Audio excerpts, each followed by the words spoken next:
Obviously, I'm all in on generative AI, right? Uh, but I will admit that we are definitely in the middle of some sort of a bubble. And I think that it's fair to calibrate the bubble with what's called the Gartner hype cycle. And the idea of the hype cycle, which can be applied to a lot of other super cycles that we've gone through, is that there's some sort of trigger of innovation. In this case, it was the dropping of GPT 3.5 back in November of 22 that opened everyone's eyes to what felt like consumer practical applications of artificial intelligence, which of course had been in development since the early 1950s and even all the way back into World War II.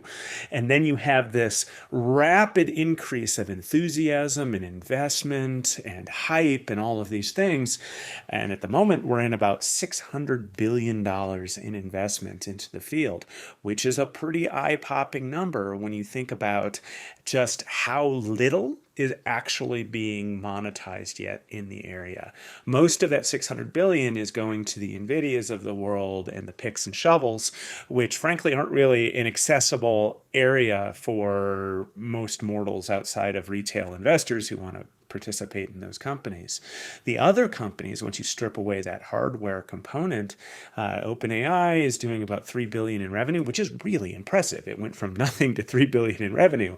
But given the investment that's gone in, it's going to take a while for that to catch up. So what happens, you hit this peak of inflated expectations, which probably is possibly now or possibly a little bit behind us with these observations in a lot of international press about the level of investment and what it's going to take to recoup those.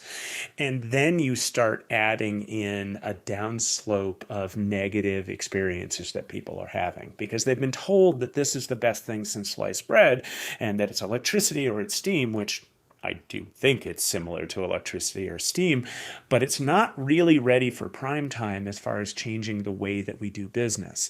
So tens of millions, hundreds of millions have been spent on implementing projects that haven't really come out to the way that people hoped they would yet, which is curtailing further investment, which drives you down this curve into what's called the trough of disillusionment, where people are really frustrated with it.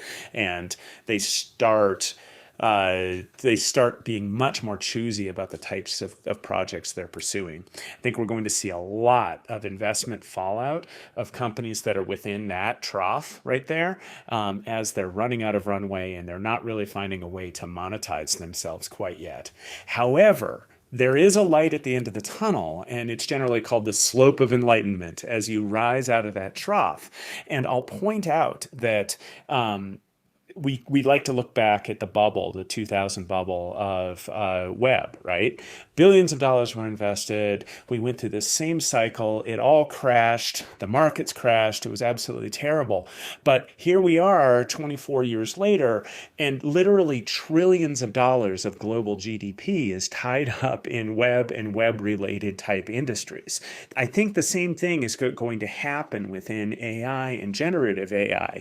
Here we've built all this infrastructure, and people are going to look at that $600 billion and say, oh my goodness, that was a huge waste of money. But it won't turn out to be a waste of money because we're creating entirely new industries, entirely new verticals for which that capacity can be applied.